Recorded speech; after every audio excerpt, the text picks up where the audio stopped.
रमेश बिधूड़ी जैसे आतंकवादी, मैं इसलिए बोल रही हूँ इनको क्योंकि ये व्यक्ति ये नहीं समझ पा रहा है किसको आतंकवादी बोल रहा है। लोकतंत्र के इतने पवित्र मंदिर में जो व्यक्ति आतंकवादी, उग्रवादी, कटवे, मूल्य जैसे शब्दों से संबोधित करता हो, आप समझ सकते हैं कि आज भारतीय जनता पार्टी की मानसिकता किस तरफ जा रही है। क्योंकि कहीं ना कहीं अभी जिस तरह से नूह में जो दंगे हुए थे, वहाँ पर जिस तरह से साफ साफ कहा गया कि देश में यदि रहना होगा जय श्री राम कहना होगा, देश के गद्दारों को गोली मारो, सालों को जो मूल्य काटे जाएंगे तो राम राम चिल्लाएंगे। तो आज कहीं ना कहीं 2024 को लेकर जो एक माहौल गरमाया जा रहा है, क्योंकि जो नारे कल तक सड़कों पर लग रहे थे आज वही नारे संसद में लग रहे हैं, उस पवित्र मंदिर में लग रहे हैं, तो शर्म आनी चाहिए। मैं तो कहूंगी कि मोदी जी को तुरंत रमेश बिधूड़ी जैसे आतंकवादी, उस गुंडे को बर्खास्त करके पार्टी से बाहर कर देना चाहिए। लेकिन हम सभी जानते हैं कि ये नहीं करेंगे। आपने देखा होगा कि जिस तरह से पीछे हर्षवर्धन जी बैठे थे, जो दांत दिखा रहे थे, हंस रहे थे, मेरे तो समझ में नहीं आता कि आखिर ऐसे लोग किस तरह से जनता का प्रतिनिधित्व कर सकते हैं। और जिस तरह से हमने देखा कि जो बसपा के सांसद है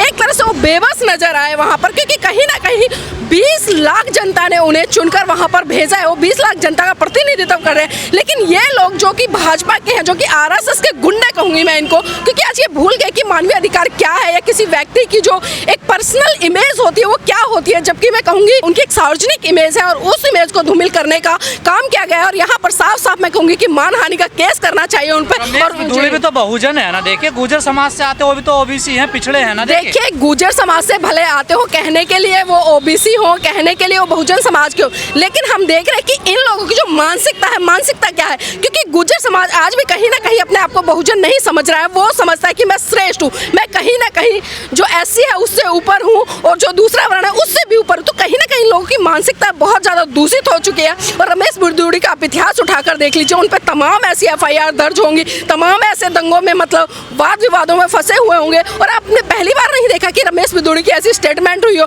इससे पहले भी जब जब चुनाव आते हैं इनकी कुछ ना कुछ ऐसी स्टेटमेंट निकल कर आती है। और आजकल खुले तौर पर भाजपा के जितने भी नेता हैं आप देख रहे होंगे कि खुले तौर पर आज वो मुसलमानों को, दलितों को टारगेट कर रहे हैं। और उसी का नतीजा है कि कहीं ना कहीं देश में जो सांप्रदायिकता बीएसपी सांसद को दी गई है या मुस्लिम कम्युनिटी को दी गई है? देखिए अगर मैं कहूंगी कि भारत के प्रत्येक व्यक्ति को दी गई है, यहाँ मैं मुस्लिम समुदाय से भी नहीं जोड़ूंगी, बल्कि भारत में रहने वाला प्रत्येक वो व्यक्ति जो अपने आप को भारतीय कहता है, ये हर उस भारतीय को गाली दी गई है, जिसमें कि मूल्य, कटवे और बहुत सारी तमाम ऐसी बातें मैं तो अपने शब्दों से मैं कह भी नहीं सकती। लेकिन ये सोचना पड़ेगा कि आज भारतीय जनता पार्टी के जो सांसद है किस दिशा में काम कर रहे हैं। और यहाँ पर मोदी जी को साफ साफ मैं एक चेतावनी देना चाहूंगी और कहना चाहूंगी कि ऐसे सांसदों को अपनी पार्टी से बाहर कीजिए, क्योंकि हम देख रहे हैं कि आपकी पार्टी में तमाम ऐसे लोग हैं जो बलात्कारी हैं, आतंकवादी हैं, रेपिस्ट हैं, वो भरे पड़े हैं। लेकिन विडंबना क्या है कि वो सिर्फ जय श्री राम के नारे बोल दे, अपने आप को हिंदुत्व का रक्षक कह दे या अपने आप को हिंदू रक्षक का जो रक्षक कहते हैं उसको कह दे, तो सिर्फ वो एक बहुत अच्छे राष्ट्रवादी हो जाते हैं। लेकिन आज सोचना पड़ेगा कि आखिर किस दिशा में देश जा रहा है। और जब तक रमेश बिधूड़ी जैसे लोग संसद में बैठेंगे, संसद में बैठकर जिस तरह से बसपा के सांसद को गाली देने का काम करेंगे, ये तो खाली किसी एक मुस्लिम समुदाय को नहीं, बसपा सांसद को नहीं, बसपा पार्टी को नहीं, बल्कि ये गाली हर प्रत्येक भारतीय नागरिक। राजनाथ सिंह ने माफी मांगी है। देखिए माफी मांगने से क्या होता है, पहले आप जूते मार दो फिर माफी मांग लो, ये तो पहले से ही रहा है ना।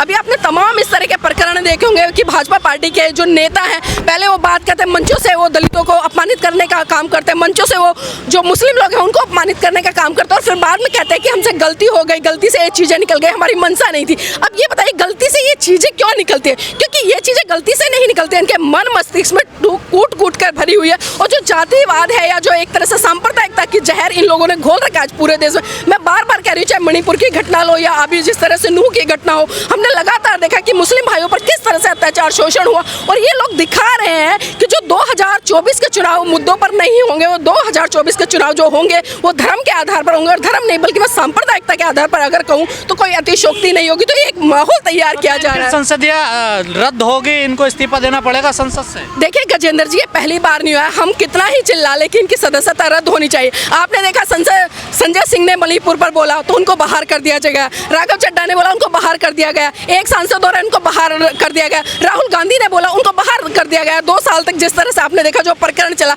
लेकिन अभी भाजपा के सांसद जिस तरह से रमेश बिधूड़ी ने खुले शब्दों में कहा है और जो उनके शब्द है वास्तव में बहुत ही निंदनीय है, लेकिन अभी तक पार्टी की तरफ से कोई भी संज्ञान लिया नहीं गया है। और जब हम सोच रहे हैं कि सदस्यता रद्द हो गया, कर देनी चाहिए, ऐसा बिल्कुल भी नहीं होगा कि तमाम ऐसे कहाँ से लाते हैं ये लोग? देखिए ये लोग नफरती है, जिस तरह से नफरती माहौल इन लोगों ने पूरे देश में बना रखा है। आज आप अगर सड़कों पर भी निकले, सड़कों पर आपको एक आम गुंडा मवाली इस तरह की भाषा यूज करता भी नहीं मिलेगा जिस तरह की भाषा संसद में इस्तेमाल हो रही है। और ये पहली बार नहीं हो रहा है, क्योंकि खुले तौर पर इन लोगों को शय दी जा रही है शासनिक रूप से, प्रशासनिक रूप से, कि आप खोलिए, आपके पीछे हम खड़े हैं, आप बोलिए स्वतंत्र रूप से, हम आपके पीछे खड़े हैं, अगर कोई ऐसी घटना होती है तो हम आपके साथ में। तो वरना ये देखिए, अगर किसी व्यक्ति को शय ना हो तो उसकी हिम्मत होगी कि एक सांसद को, जो कि 20 लाख जनता का प्रतिनिधित्व करता है, एक लोकतंत्र में बहुत बड़े मंदिर में बैठा है, उसके लिए आप आतंकवादी जैसे, उग्रवादी जैसे शब्दों से संबोधित करते हैं, तो बहुत ही शर्मनाक है।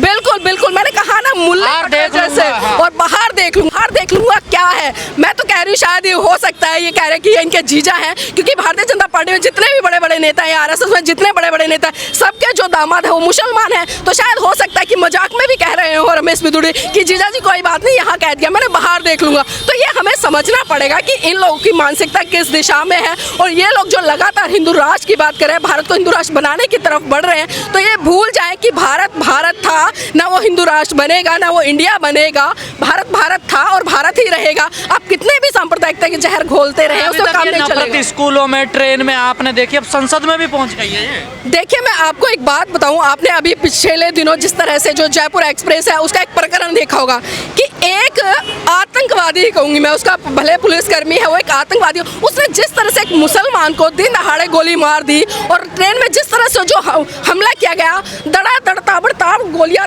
लाद दी गई, लोग वहां पर मारे गए। उसके बाद में आपने जिस तरह से अभी जो नूह में हुआ, उसके बाद में अभी दिल्ली में जिस तरह से हुआ, जिस तरह से अभी दिल्ली में पीछे एनसीआर का जो मामला चला था, सीए चला था, उस समय किस तरह के मतलब नारे लग रहे थे भाजपा के तमाम सांसद, चाहे वो कपिल मिश्रा हो या अन्य व्यक्ति हो, किस तरह से रोडों पर निकल कर मतलब जो मुसलमान उनके मुर्दाबाद के नारे लग रहे थे। इस देश में रहना होगा तो जय श्री राम कहना होगा, भारत माता की जय कहना होगा। तो मैं पूछना चाहती हूँ कि इस भारत देश में रहने वाले लोग क्या वो जय श्री राम कहेंगे तभी वो भारत में रहेंगे? अरे आप भूल रहे हैं कि ये भारत एक धर्मनिरपेक्ष राज्य है और इस देश में प्रत्येक व्यक्ति को अपनी आज़ादी से नारे लगाने का अधिकार है। प्रत्येक व्यक्ति को अपने आधार से, अपने अनुसार धर्म को मानने की जो अनुमति है वो है। लेकिन आज भारतीय जनता पार्टी के तमाम नेता और तमाम, मैं कहूँगी कि खासकर ये आरएसएस की सह पे पलने वाले जितने भी गुंडे हैं, इनकी सबकी सदस्यता रद्द कर देनी चाहिए और इनको संसद के बाहर का मुंह दिखाना चाहिए। जब तक इस तरह की कार्रवाई नहीं होगी, एक नहीं, आज तो एक रमेश बिधूड़ी ने बोला, कल को 1000 रमेश बिधूड़ी बोलेंगे। और आप देख रहे हैं कि लगातार ये प्रकरण कम नहीं हो रहा बल्कि लगातार बढ़ते ही जा रहे हैं। मुस्लिम सांसद संसद में सुरक्षित नहीं है, जो दूर दराज गाँव में मुसलमान रहते हैं, उनका क्या हाल होता होगा? आपने बहुत सारी तमाम ऐसी वीडियो देखी होंगी सोशल मीडिया के माध्यम से, छोटी छोटी रीलें देखी होंगी, जहां हम देखते हैं कि एक मुसलमान व्यक्ति को जमीन पर गिराकर उसको लात घूसे मारे जाते हैं, उसी जबरदस्ती जय श्री राम के नारे लगवाए जाते हैं। तो बताइए आज हम कैसे भारत की कल्पना करें, आज हम कैसे राष्ट्र की कल्पना करें? जो लोग कहते हैं कि भारत एक महान राष्ट्र है, अरे उस महान राष्ट्र में कैसे लोग रह रहे हैं? आप जिन लोगों को आज मुसलमान के नाम पर दंगे करा रहे हो, जिन लोगों को आप जय श्री राम के नारे जबरदस्ती लगवा रहे हो, जिन लोगों को आप आज मंदिरों में घुसने नहीं दिए जा रहे हो, जिन लोगों की आज मस्जिदों में जाकर आप भगवा झंडे लहरा रहे हो, तो आप कैसा राष्ट्र बना रहे हो? कैसा राष्ट्र बना रहे हो? पूछना चाहती हूँ उन तमाम लोगों से। लेकिन ये आम जनता को भी समझना पड़ेगा क्योंकि 2024 के चुनाव है और वो आपके सर पर है। क्योंकि जिस तरह से आज भारतीय जनता पार्टी ने पूरे देश का जो माहौल खराब कर दिया है, इस माहौल को आपको समझना पड़ेगा कि ये माहौल क्यों खराब किया जा रहा है। और एक एक वोट ईमानदारी से आप उस पार्टी को दीजिए जो आपके लिए अच्छा काम करे, आपके हित में रहकर काम करे और जो देश में एक शांति भाईचारा स्थापित करके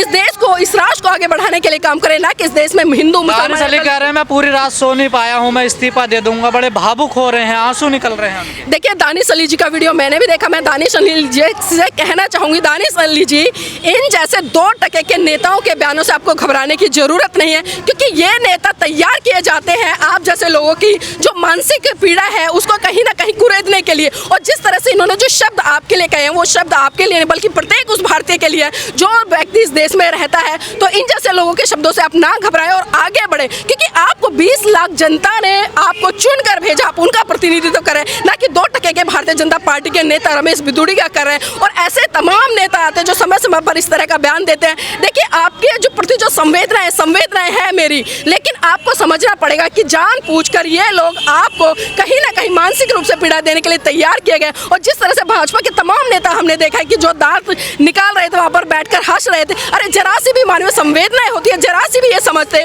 कि आप एक लोकतंत्र के मंदिर में बैठे हुए एक बहुत बड़े नेता, जो कि एक सामाजिक नेता, एक बहुत ही अच्छा व्यक्ति है। और खासकर मैं मुसलमानों का अगर इतिहास बताऊं, आप जिस मुसलमान को आतंकवादी कह रहे हैं, जिस मुसलमान को आप उग्रवादी कह रहे हैं, जिस मुसलमान को आप न जाने तमाम शब्दों से संबोधित कर रहे हैं, शायद आप भूल गए रमेश बुदुड़ी जी, आपकी पार्टी के प्रधानमंत्री जी नरेंद्र मोदी जी लाल किले पर झंडा फहराते हैं तो वो उन्हीं आतंकवादियों ने बनवाया, उन्हीं उग्रवादियों ने बनवाया है, जिन उग्रवादियों के लिए आज आप जो शब्द यूज़ करें तो शर्म आनी चाहिए। आज जिस तरह से भारत के, अगर मैं इतिहास में जाऊं, जिस तरह से 1947 में आज़ादी मिली भारत को, तो इस आज़ादी में खाली आरएसएस के, मैं कहूँगी कि आप लोगों का कोई हाथ नहीं था, भारतीय जनता पार्टी के लोगों का कोई हाथ नहीं था, और आरएसएस के जितने तमाम लोग हैं जो हिंदू राष्ट्र की बात करें, किसी का भी हाथ नहीं था।